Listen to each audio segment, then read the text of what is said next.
आज का हमारा टॉपिक रहेगा नीति निर्देशक तत्व, जो देख सकते हो सेकंड ग्रेड के एग्जाम में कब कब आया हुआ है 2011 2012 में। यहाँ देखोगे तो ये भी आया हुआ है, आप देख सकते हो सेकंड ग्रेड 2023 में आया था। ये हम देखेंगे कि कितने अनुच्छेद हैं, कौन से भाग में वर्णित है। ये भी आया था 2011 सेकंड ग्रेड में। ये सेकंड ग्रेड 2022 में आया था और ये कौन से अनुच्छेद में, अनुच्छेद 38 क्या है, वेरी इंपॉर्टेंट है। ये 2024 में आया है, असिस्टेंट प्रोफेसर लाइब्रेरियन था ना, 2024 में एग्जाम हुआ, वहाँ भी आया हुआ है। तो आप देखोगे इसके अंदर भी कौन सा अनुच्छेद है वो वेरी इंपॉर्टेंट है। ये सेकंड ग्रेड 2017 में आया था। ये अनुच्छेद 41 को पूरा पढ़ेंगे। अनुच्छेद 39A क्या है, ये बार बार परीक्षा में आता है। यहाँ हम सारे अनुच्छेद देखेंगे जो बार बार परीक्षा में आ चुके हैं, 39 का, 39 का, 43 का, 48 का, ये सब डिटेल से देखेंगे क्योंकि ये 2018 में आया हुआ प्रश्न है। ये सेकंड ग्रेड 2023 में आया था। ये भी सिर्फ मूल कर्तव्य है ना, वहाँ से प्रश्न आया, वही देख रही हूँ मैं, आपको बताऊंगी। और 51 क्या ना, 51 क, 51 ख, 51 ग, ये सब क्या है, क्योंकि जब हम नीति निर्देशक तत्व पढ़ेंगे ना, वो सिर्फ 51 क, 51 एक क में आएगा, ए कैपिटल आएगा। वहाँ अंतर्राष्ट्रीय शांति सुरक्षा जो जिस तरह यहाँ है ना, तो जहाँ हम पढ़ेंगे नीति निर्देशक तत्व, वो 51 एक क में कितने अनुच्छेद है। और हम ये पढ़ेंगे कि मूल कर्तव्य है ना, ये किस समिति की सिफारिश पर और कहाँ से लिए हुए हैं, पूरा डिटेल से पढ़ेंगे। ये मूल कर्तव्य है जिसके अंदर 51 कैपिटल ए है, मूल कर्तव्य, ये सब पूरा डिटेल से नेक्स्ट पार्ट में देखेंगे। जबकि हम पढ़ रहे हैं नीति निर्देशक तत्व पढ़ रहे हैं, हमारा टॉपिक है नीति निर्देशक तत्व या नीति निर्देशक तत्व। मूल कर्तव्य अलग हैं, वो अलग पढ़ेंगे। और ये कहाँ से लिए हुए हैं, किस समिति की सिफारिश पर है, किसने लिए थे, किसके सहयोग से थे। तो ये प्रश्न जो पूर्व एग्जाम में आए हुए सेकंड ग्रेड में भी देखेंगे और कहाँ कहाँ प्रश्न आए हुए हैं। तो देखो सेकंड ग्रेड जीके 2012 में आया, 11 में आया। भारतीय संविधान के नीति निर्देशक तत्व कहाँ से लिए गए, ये हम सबको पता है, आयरलैंड से। देखो भारतीय संविधान के भाग कौन से भाग में है, 4 भाग में। अनुच्छेद 36 से 51 तक नीति निर्देशक तत्व। 42 संविधान संशोधन 1976 द्वारा वर्णित किए गए। तेज बहादुर सप्रू समिति ने आयरलैंड के संविधान से प्रेरणा लेकर भारतीय संविधान के लिए नीति निर्देशक तत्व तैयार किए। इसे न्यायालय द्वारा लागू नहीं किया जा सकता। जिस तरह हम मूल अधिकार को लागू करते हैं उस तरह से ये लागू नहीं होते। इसे वैधानिक शक्ति प्राप्त नहीं है, कानूनी शक्ति इनके पास नहीं है। नीति निर्देशक तत्वों के संबंध में के.टी. शाह ने कहा था, यह एक ऐसा चेक है जिसका भुगतान बैंक की इच्छा पर छोड़ दिया जाता है, यानी कि आप मनुष्य की इच्छा पे, हम जिस तरह करेंगे उस तरह से है। सॉरी आपको दिख नहीं रहा था, अब ये दिख रहा होगा। के.टी. शाह ने कहा था कि उसके बाद ये चेक वगैरह। भारतीय संविधान के किस भाग में नीति निर्देशक तत्वों का प्रावधान है, तो भाग अभी हमने देखा है, भाग 4 है। ये भी आया हुआ सेकंड ग्रेड 2023 में। और संविधान के 42वां संविधान संशोधन निम्न में से किस वर्ष किया गया था। 42वां संविधान संशोधन 1976 में किया गया था। तेज बहादुर सप्रू समिति थी। और संविधान के भाग 4 में राज्य के नीति निर्देशक तत्व उल्लिखित है। तो नीति निर्देशक तत्व कितने हैं, तो 36 से 51 तक है ना। और सर मूल कर्तव्य में बार बार बोल रही हूँ, जबकि नीति निर्देशक तत्व है, मूल कर्तव्य है वो 11 है ना। पहले कितने थे, अब कितने हैं, सब डिटेल से देखेंगे जब मूल कर्तव्य के एमसीक्यू करेंगे। ये सब इसके अनुच्छेद है। ग्राम पंचायत का गठन 40 में है। समान नागरिक संहिता, कृषि पशुपालन, न्यायपालिका और कार्यपालिका का पृथक्करण कहाँ है, ये 50 में है। और 40 का है ये। और ये जो समान नागरिक संहिता है ना, ये 44वें अनुच्छेद में है। और ये ग्राम पंचायत का गठन 40 में है। न्याय और कृषि एवं पशुपालन है ना, ये 48 में है। इन सबको मिलान करते हैं। ये सेकंड ग्रेड 2011 में आया था। संविधान के किस जन कल्याण भाग में जन कल्याणकारी राज्य की अवधारणा के विस्तार में उल्लेखित किया गया है, तो राज्य के नीति निर्देशक तत्व। भारतीय संविधान के भाग 4 अनुच्छेद 36 से 51 में वर्णित नीति निर्देशक तत्वों, नीति निर्देशक सिद्धांतों का उद्देश्य कल्याणकारी राज्य की स्थापना करना है। ये आप पूरा डिटेल से देख सकते हो। किस अनुच्छेद में राज्य के नीति निर्देशक तत्वों पर अपरिवर्तनीय, यानी कि ये परिवर्तन योग्य नहीं है, तो ये है 37वां अनुच्छेद। कौन सा अनुच्छेद है, 36वां। संविधान का कौन सा अनुच्छेद न्याय पर आधारित सामाजिक व्यवस्था प्रदान करता है, तो ये अनुच्छेद 38 है। 38 पूरा देखना, वेरी इंपॉर्टेंट है, परीक्षा में बार बार आ चुका कई बार। राज्य की यह दायित्व बनता है राज्य का कि सामाजिक, आर्थिक, राजनीतिक न्याय से युक्त एक समाज व्यवस्था का विकास करते हुए लोगों के कल्याण का मार्ग प्रशस्त करे। यह अनुच्छेद 38 में है। और ये सेकंड ग्रेड में भी आया हुआ प्रश्न देखो, सामाजिक, आर्थिक, राजनीतिक न्याय शब्दावली भारत के संविधान में निम्न में से किस अनुच्छेद में उल्लिखित है, तो ये हमने अभी अभी पढ़ा है, उल्लिखित है अनुच्छेद 38 में। देखो ये पीटीआई में आया, कांस्टेबल में आया और ये सेकंड ग्रेड जी के 2022 में आया। तो ये वापस रिपीट हुआ है ना, पहले 2015 में आया, फिर 2020 में, अभी 2022 में वापस आया है। तो अनुच्छेद 38 को वेरी इंपॉर्टेंट है, याद रखना। सामाजिक, आर्थिक, राजनीतिक न्याय से युक्त एक समाज व्यवस्था का विकास करते हुए लोगों के कल्याण का मार्ग प्रशस्त करना, ये लाइन है अनुच्छेद 38 में। पुरुष और स्त्रियों दोनों को समान कार्य के लिए समान वेतन प्रावधान संविधान के किस अनुच्छेद में है? तो ये जेल प्रेरी में आया था, और ये भाग 4 में, भाग 4 के अनुच्छेद 39, याद रखना 38 39 वेरी इंपॉर्टेंट है। पुरुष और स्त्री सभी नागरिकों को समान रूप से जीविका के पर्याप्त साधन प्राप्त करने का अधिकार है, ये है 39 क। और 39 ख में समुदाय के भौतिक साधनों का स्वामित्व, वितरण एवं किस प्रकार बटा हो, उसके सामूहिक हित का सर्वोत्तम रूप से साधन हो। तो अनुच्छेद 39 ख में सामूहिक हित है ना, याद रखना। 39 क में पुरुष और स्त्री स्त्री नागरिकों को समान रूप से जीविका साधन है कि समान रूप से इनको जीविका रोजगार उपलब्ध कराना है। अनुच्छेद 39 ग संपत्ति और उत्पादन के साधनों का इस प्रकार केंद्रीकरण न हो कि सार्वजनिक हित को किसी प्रकार नहीं की बाधा पहुंचे, यानी कि आप जो केंद्र रूप से जो योजना वगैरह चल रही है ना, वो किसी को संपत्ति या उत्पादन के साधनों पर केंद्र का अधिकार ना हो, सबका हितकार हो, यह है 39 ग। स्त्री और पुरुषों को दोनों को समान कार्य के लिए समान वेतन, वेरी इंपॉर्टेंट है, ये परीक्षा में कई बार आ चुका है। 39 ग है, कौन सा है? 39 ग। और श्रमिक पुरुष स्त्रियों के स्वास्थ्य और शक्ति एवं बालकों को सुकुमार अवस्था का आर्थिक दुरुपयोग ना हो, 39 ग। अड़ 39 च में क्या है? राज्य के द्वारा बच्चों के स्वस्थ रूप से विकास के लिए अवसर और सुविधाएं प्रदान की जाए और उनके स्वतंत्रता और समानता की स्थिति प्राप्त होती है, और बच्चों को उसके युवकों को शोषण और नैतिक आर्थिक परित्याग की रक्षा की जाएगी, यह है 39 च, यानी जहाँ बच्चों की सुविधाओं के रूप में ध्यान रखा जाता है। तो ये देखना, ये सेकंड ग्रेड 2023 में आया था। निम्न में से विकल्प 39 के अनुसार आर्थिक न्याय से नहीं जुड़ा है। ये पर पहले मैंने इसलिए ये बताया कि यहाँ से प्रश्न कितने आए हैं। तो क्या कहा है उन्होंने कि निम्न में से विकल्प में 39 के अनुसार आर्थिक न्याय से नहीं जुड़ा हुआ वह है, नहीं जुड़ा हुआ। तो समान कार्य के लिए समान वेतन, ये भी है। समान नागरिकों की जीविका के पर्याप्त साधन, ये हमने 39 क ख ग सब देखा। धन और उत्पादन साधनों में सर्वसाधारण के हित के लिए केंद्र ना हो, ये भी देखा। निजी संपत्ति का विरोध, ये नहीं है, क्योंकि संपत्ति का अधिकार ही हटा दिया गया मूल अधिकार से। तो ये तीनों ही ये 39 क ख ग में आता है, लेकिन ये नहीं है, ये 39 है। 39 के अनुसार आप सभी देख सकते हो, ये दिए हुए सभी अधिकार है ना, तो उसके अंदर क्या नहीं था? संपत्ति का अधिकार। यहाँ कहाँ है? आपने देखा, निजी संपत्ति का विरोध, ये नहीं है इसके अंदर। ये RS परी 2021 में आया था कि भारत के संविधान में वर्णित नीति निर्देशक तत्वों में सम्मिलित नहीं है। समान न्याय में निःशुल्क विधिक सहायता अनुच्छेद 42, कृषि और पशुपालन में 43, ग्राम पंचायतों के गठन, ये गलत है ना, 41 या 40 है। और पुरुष और स्त्री दोनों के समान कार्य के लिए समान वेतन अनुच्छेद 39, ये भी गलत है। क्या लिखा हुआ? नीति निर्देशक में सही सुमेलित एक कोई देखना जो सही है। तो इसके अंदर जो सही है ना, वो कौन सा है? पुरुष और स्त्रियों दोनों को समान कार्य के लिए समान वेतन हो, ये 39 में दिया हुआ। लेकिन कृषि पशुपालन का किसके अंदर है? इसके अंदर नहीं है। हमने आगे अभी थोड़ी देर पहले ही पढ़ा था, कृषि और पशुपालन किसके अंदर है? कृषि और पशुपालन 48 के अंदर है। और यहाँ क्या दिया हुआ है? 43 दिया हुआ। ग्राम पंचायत का गठन हमने पढ़ा है 40 में है, ये 41, ये भी गलत है। और ये पुरुष और स्त्री, ये बताया। समान न्याय निःशुल्क विधिक सहायता 42 में नहीं है। और समान न्याय निःशुल्क जो विधिक सहायता है ना, वो किसके अंदर है? हमने पढ़ा था अभी थोड़ी देर पहले, ये समान न्याय निःशुल्क विधिक सहायता है ना, ये 39 क है, याद रखना, ये 39 क है, उसके अंदर आता है। तो ये भी गलत है। तो इसके अंदर राइट सिर्फ एक ही है, ये मैंने बताया। और समान कार्य के लिए समान वेतन 39 का ख ग सभी अलग है। आजकल एग्जाम में वर्षन बहुत घुमाकर पूछे जाते हैं। प्रोटेक्शन जो ऑफिसर होता है ना, उसके अंदर 2022 में एग्जाम हुआ, 23 में सॉरी, वहाँ प्रश्न आया था। पुरुष और स्त्री दोनों का समान कार्य के लिए समान वेतन का उल्लेख, देखो ये कई बार एग्जाम में मैंने कहा आया, रिपीट है। 39 ग है, कौन सा? देखो यहाँ पूरा कन्फ्यूजन किया, 39 क ख ग च, ये 2023 में पेपर ऐसे आते हैं।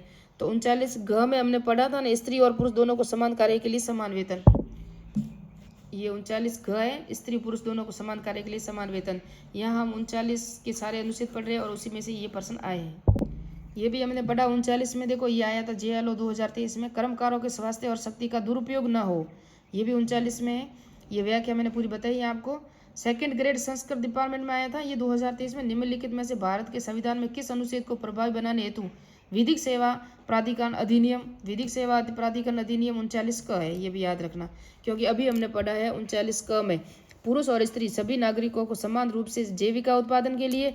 ये था 39 का जो छोटा कैपिटल है, छोटा ए होता है ना, वो बड़ा ए है ना, उसके अंदर है ये का है ना, ए आएगा यहाँ। ये देख सकते हो 39 का समान न्याय और निःशुल्क विधिक सहायता प्रभावी बनाने हेतु भारत सरकार द्वारा विधिक सेवा प्राधिकरण अधिनियम 1987 में पारित किया गया, जिसके द्वारा केंद्र में और राष्ट्रीय विधिक सहायता प्राधिकरण जिलों में जिला विधिक सहायता प्राधिकरण का गठन किया गया। कब किया गया? विधिक सेवा प्राधिकरण अधिनियम 1987 के तहत किया गया। भारतीय संविधान में निःशुल्क विधिक सहायता की व्यवस्था प्रावधान अंतः स्थापित, ये देख सकते हो आपका असिस्टेंट प्रोफेसर 2024 में ये एग्जाम में आया था, और JLO 2023 ये 2020 में सभी आया हुआ है। तो ये का 39 का है ना, निःशुल्क विधिक सहायता की व्यवस्था 39 का अभी हमने देखा। और काम करने का अधिकार भारतीय संविधान के कौन से राज्य के नीति निर्देशक सिद्धांतों में अपने आधार पर का जो प्राप्त करता है वो सेकंड ग्रेड 2017 में आया था। और ये है कौन सा? अनुच्छेद 41। ये पूरा डिटेल से देखो अनुच्छेद 41। इनमें से लोगों के लिए काम व मजदूरी, बेरोजगारी, वृद्धावस्था, जो वृद्धावस्था पेंशन मिलती है ना हमें, वृद्धावस्था, रुग्णता की स्थिति यानी कि आप विकलांगता में हो, लोक सहायता के अधिकार को राज्य द्वारा सुनिश्चित करने का निर्देशित है।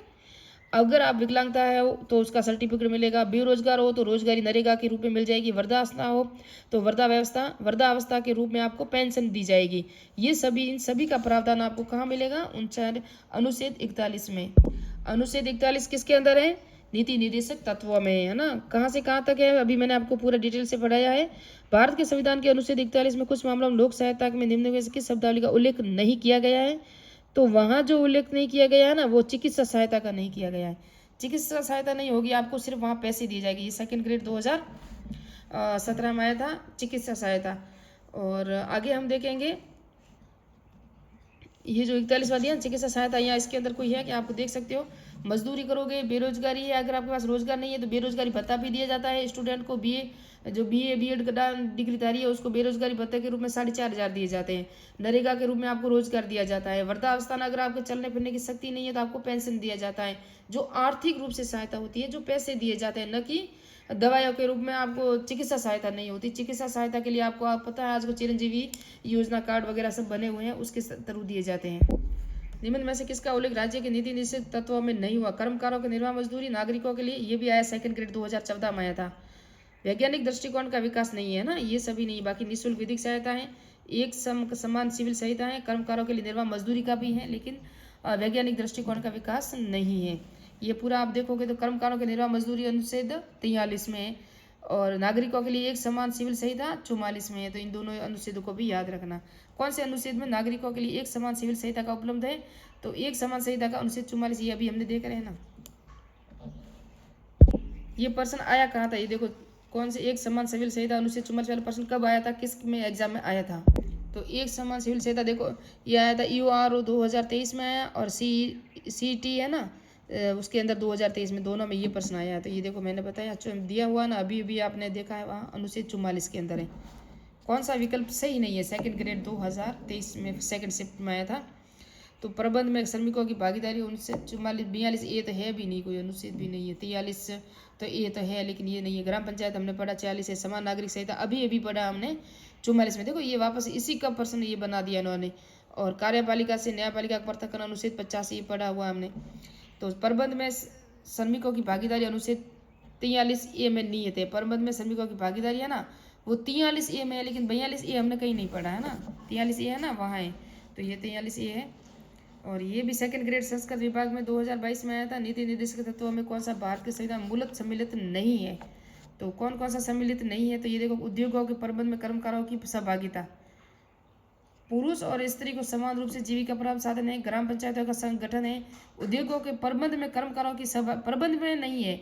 उद्योगों को चलाने में जो मजदूर होते हैं ना वो तो है, लेकिन ये नहीं है। कृषि और पशुपालन का गठन अभी हमने पढ़ा है, तो ये सभी है। ये पूरा डिटेल से यहाँ दिया हुआ आप देखोगे तो देखो पुरुष और स्त्री समान रूप से जीविका प्राप्त साधन प्राप्त करने का अधिकार 39, ग्राम पंचायतों का गठन 40, कृषि और पशुपालन का 48, ये अभी हमने पढ़ा था। और ये भी आया PTI में आया था, PTI थर्ड ग्रेड रीट में। भारतीय संविधान में कौन से भाग में पंचायती राज की अवधारणा है? तो ये हमने देखा है कि राज्य के नीति निर्देशक तत्व है ना उसके अंदर दी हुई है। और अनुच्छेद 40 ये हम कई बार एग्जाम में देख चुके हैं, ग्राम पंचायतों का गठन है ना, ये आंसर भी आप देख सकते हो। ये भी सेकंड ग्रेड 2018 में आया एसएसटी में। राज्य की नीति में निम्नलिखित निर्देशक तत्वों में से कौन सा एक 42 संविधान संशोधन अंत स्थापित नहीं किया गया? तो बाल को अल्पवयी व्यक्तियों को शोषण की रक्षा करना, राज्य विशिष्टता, आय की असमानता को कम करने का प्रयास, ये नहीं है। बाकी तो ये तो है। समान न्याय, निःशुल्क विधिक सहायता, ये हमने पढ़ा। उद्योगों के प्रबंध में कर्मकारों की सहभागिता, ये भी है। सहभागिता कर्मकारों की है उद्योगों में, लेकिन ये कौन से अनुच्छेद में, ये अनुच्छेद का नहीं दिया हुआ था, हमने आगे पढ़ा ना कि उद्योगों में कर्मकारों की जो भूमिका है ना, यहाँ अनुच्छेद पूछा था, अनुच्छेद में नहीं है ना, अनुच्छेद का पूछा था इन्होंने, जबकि ये अनुच्छेद के रूप में नहीं है, अनुच्छेद के रूप में है। बाकी जो दिया हुआ है आगे हमने एग्जाम में प्रश्न पढ़ा था ना, अभी पूरा डिटेल से यहाँ देखेंगे ना तो समझ में आ जाएगा कि उद्योगों के कर्मकारों की सहभागिता क्या है, जबकि असमानता को कम करना, ये राइट है, इसके अंदर एक राइट है। और पूरी डिटेल से यहाँ जब हम पढ़ेंगे ना, 42 संविधान संशोधन द्वारा अनुच्छेदों में जोड़ा गया जिसमें व्यवस्था की गई कि राज्य आय, प्रतिष्ठा, सुनिश्चित अवसरों की असमानता को समाप्त करेगा। तो क्या क्या करेगा? 39 का राज्य के लोगों के लिए न्याय प्राप्ति के लिए समान अवसर, निःशुल्क विधि, कानूनी सहायता, ये 39 का हमने पढ़ा। 39 बालकों के शोषण की रक्षा और स्वास्थ्य विकास के अवसरों को सुनिश्चित रखते संबंधी प्रावधान जोड़ा गया। तो 39 है ना, ये बालकों के शोषण के प्रति जो रक्षा है वो है। जब हम मौलिक अधिकार पढ़े थे ना, उसके अंदर 23 और 24 वो शोषण के रूप में मूल अधिकारों की जो प्रेरिता है वो है, जहाँ हम कानून में सहायता प्राप्त कर सकते हैं। मूल अधिकार में 23 और 24 वो भी कारखानों में बाल श्रम के लिए है, बालकों के शोषण के विरुद्ध है ना, कार्रवाई हो सकती है। और यहाँ नीति निर्देशक तत्वों में कौन सा है? 39 है। अनुच्छेद 43 का इसमें अनुसार राज्य के उचित व्यवस्थापन अथवा किसी प्रकार के औद्योगिक संस्थाओं से ऐसे संगठनों की प्रबंध श्रमिकों की भागीदारी बनाने के लिए कदम उठाएगा। यहाँ श्रमिकों की भागीदारी, जहाँ आगे नेक्स्ट एग्जाम हमने जब पढ़ा था ना, श्रमिकों की कर्मकांडों को सहभागिता, उद्योगों के प्रबंध में कर्मकारों की सहभागिता होगी, लेकिन वो किस तरह से होगी? वो पैसे नहीं देंगे। एक ही फैक्ट्री या एक ही संस्था है या एक ही कंपनी है जहाँ मजदूर काम करते हैं, जहाँ साल भर, सालों साल, 20 साल 30 साल कार्य करते हैं ना, तो उसके बाद उनको बोनस दिया जाता है, उसके बाद उनको पेंशन देने की व्यवस्था, वो भूमिका होगी, न कि उसको पैसे देने की। जो मालिक लगा रहा है ना, उसको मजदूर पैसा नहीं देगा, मालिक मजदूर को पैसा देगा पेंशन के रूप में। उस रूप में ये सहभागिता है, भागीदार के लिए कदम उठाएगा। और ये 43 क में दिया हुआ है। 48 क में पर्यावरण संरक्षण, संवर्धन, वन और जीवों की रक्षा संविधान के 42 संविधान संशोधन में जोड़ा गया, धारा 10 है इसके अंदर, और ये भी एग्जाम में आ चुका है। ये देख सकते हो, देश के वनों और वन्य जीव समेत पर्यावरण का संरक्षण, सुधार, ये हमने पढ़ा अभी। और राज्य के नीति निर्देशक तत्व तो नागरिकों का मूल कर्तव्य है ना, मूल अधिकार नहीं है। और ये आया था JLO में आया था। RPSC सेकंड ग्रेड 2017 में आया। संविधान के किस अनुच्छेद में गोवध निषेध राज्य के नीति निर्देशक तत्व में है? तो ये 48 में है, हमने पढ़ा है अभी। ये 48वां अनुच्छेद आप देख सकते, 48 का है, सॉरी, पर्यावरण के संरक्षण तथा संवर्धन, वन वन्य जीवों की रक्षा 48 का है ना, उसके अंदर है, ये का है ना। ये रीट में आया था, नीति निर्देशक था तो मूल संविधान में नहीं था, वरना संवैधानिक संशोधन के द्वारा जोड़ा गया, तो नहीं था मूल संविधान में, सही है, ये नहीं थे, इसको जोड़ा गया था। और पर्यावरण संरक्षण, वन वन्य जीवों को जोड़ा गया, 48 का में जोड़ा गया ना, तो ये नहीं था। बाकी कृषि पशुपालन तो था, ये भी समस्त नागरिकों के लिए समान नागरिक संहिता सुनिश्चित करना, ये भी 39 में जोड़ा गया है। और ये जो कलात्मक ऐतिहासिक अभिरुचि वाले स्थापित संरक्षण करना, और कृषि और पशुपालन आधुनिक वैज्ञानिक प्रणालियों को, तो ये सब जोड़े गए थे संविधान संशोधन में। और पर्यावरण संरक्षण और वन्य जीवों को संरक्षण, वन्य जीवों की रक्षा, ये जोड़ा गया 48 क में, अभी हमने आगे देखा था। ये सेकंड ग्रेड PTI के सेकंड ग्रेड 2000 में आया था।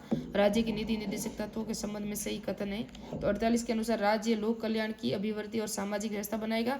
44 का 39 का में अनुसार राज्य के पर्यावरण और संरक्षण, ये गलत है क्योंकि पर्यावरण संरक्षण 48 क में है। और अनुच्छेद 51 क के अनुसार राज्य की अंतर्राष्ट्रीय शांति और सुरक्षा की अभिवृद्धि करेगा, तो ये सही है, 3 तो सही है और 1 सही है। अनुच्छेद 48 के अनुसार राज्य लोक कल्याण की अभिवृद्धि के लिए सामाजिक व्यवस्था बनाएगा, ये 48 भी सही है, 38 भी सही है, और ये 51 से 1 सही है। ये 39 का गलत है, तो इसके अंदर राइट हम देखेंगे 1 और 3, ये राइट है 4। और यहाँ हम देखेंगे सबको मिलाना है। ये असिस्टेंट प्रोफेसर 2024 में ये भी आया, देखो अभी एग्जाम में। तो एक उद्योगों के प्रबंध कर्मकारों के भागीदारी, और ये 43 कम है। 48 में सहकारी समितियों की अभिवृद्धि, ये 48 और 43 का समान न्याय और निःशुल्क विधिक सहायता, 39 का इसका होगा सी का होगा 4, और 43 ख उद्योगों के प्रबंध में आ जाएगा 43 का उद्योगों के प्रबंध में आ जाएगा। कृषि और पशुपालन में 43 ख का इसके अंदर आएगा, तो 43 क किसके अंदर आएगा, 43 ख। अब हम देखते हैं पूरा डिटेल से। पहले इसको आराम से मिलाते हैं, हम देखते हैं। 43 क में उद्योगों के प्रबंध कर्मकारों का भाग लेना, ये हमने पढ़ा। 43 ख में क्या है पता है आपको, सहकारी समितियों की अभिवृद्धि करना। जो उद्योगों में कार्य कर रहे हैं ना, फिर समिति बनेगी, उसके अनुसार ही इन सबको दिया जाएगा। तो 43 का दोनों उद्योगों के प्रबंध के रूप में ही है, और 39 का हमको पता है समान नागरिक सहायता निःशुल्क विधिक सहायता के लिए, और 48 में कृषि और पशुपालन का संगठन, 48 का में वन्य जीव और वन्य पर्यावरण सुरक्षा के लिए और गो हत्या रक्षा को देना, वो 48 और 48 का में ये दोनों आएंगे, है ना। तो इस तरह से आप देखोगे तो यहाँ मिलान भी हो जाएगा। यहाँ हम देखेंगे 48 में हम देखेंगे तो 3 है ना, कहाँ है 48, एक में 3 और बी में 1, 39 में 4, अरे सॉरी सी में 4 और 43 में डी में 2, ये 2 आ गए ना, मैंने बताया पूरा। ये भी सेकंड ग्रेड संस्कृत डिपार्टमेंट अभी आया 2023 में। भारत के संविधान 42 द्वारा अंत स्थापित नहीं किया गया, तो इसको हम पूरा देखेंगे। देखो, राज्य यह सुनिश्चित करेगा कि विधिक तंत्र में प्रकार काम करे और समान अवसर के आधार पर न्याय सुलभ कराएं, क्योंकि न्याय नहीं देते, नीति नहीं दे सकता तो मैं न्याय योग्य नहीं है, ये गलत हो गया। देखो पहले हम प्रश्न पढ़ते हैं। कौन सा भारत के संविधान 42 से संविधान द्वारा अंत स्थापित नहीं किया गया है ना, तो ये तो देखो 39A में है ना, समान अवसर के आधार पर न्याय सुलभ कराना, ये तो है, ये राइट है। मैंने गलत बोल दिया था, लेकिन न्याय 39A में दिया जाता है ना। यहाँ हम देखेंगे भारत के प्रत्येक नागरिक का कर्तव्य होगा कि हमारी सांस्कृतिक गौरवशाली परंपरा को महत्व को समझे और उसका परिरक्षण करे, ये भी सही है। राज्य देश के पर्यावरण संरक्षण संवर्धन वन्य जीवों की रक्षा प्रयास करेगा, ये भी सही है। राज्य सहकारी समितियों के स्वैच्छिक निर्माण के प्रोत्साहन का प्रयास करेगा, ये नहीं है, ये इसके अंदर गलत होगा। 4 नंबर राइट है, ये गलत है। अब वीडियो तो बड़ा हो रहा है, लेकिन क्या करूँ, सेकंड ग्रेड के प्रश्न भी पूरे नहीं हुए। 97वें संविधान संशोधन अधिनियम 2011, 97वां संविधान संशोधन हुआ था 2011 में, वहाँ 43 ख जोड़ा गया। सहकारी समितियों के गठन, संचालन, नियंत्रण, प्रबंध संबंधी निर्देश देंगे, न कि ये सब क्या करेंगे, निर्माण या प्रोत्साहन का प्रयास करेंगे वगैरह नहीं, लेकिन ये निर्देश दे सकते हैं। 43 ख के अंदर है, अनुच्छेद के अंदर है ना, तो ये इसके अंदर नहीं हो सकता, बाकी सभी है। अंत स्थापित नहीं किया गया है, अंत स्थापित नहीं किया गया, इसके लिए समितियां नहीं बना सकता, सिर्फ इसको निर्देश दे सकते हैं। आगे भी ये भी सेकंड ग्रेड का, तो अब इसको ये शायद हो सका तो नेक्स्ट एग्जाम में करवाऊंगी। ये हेडमास्टर का प्रश्न आया हुआ है, और ये भी आया हुआ है असिस्टेंट प्रोफेसर 2024 में संविधान के किस अनुच्छेद। तो मिलते हैं नेक्स्ट पार्ट में, क्योंकि वीडियो बहुत बड़ा हो रहा है, तो नेक्स्ट पार्ट में सभी एग्जाम में प्रश्न वापस करवाऊंगी, ये नेक्स्ट पार्ट में करवाऊंगी मूल कर्तव्य।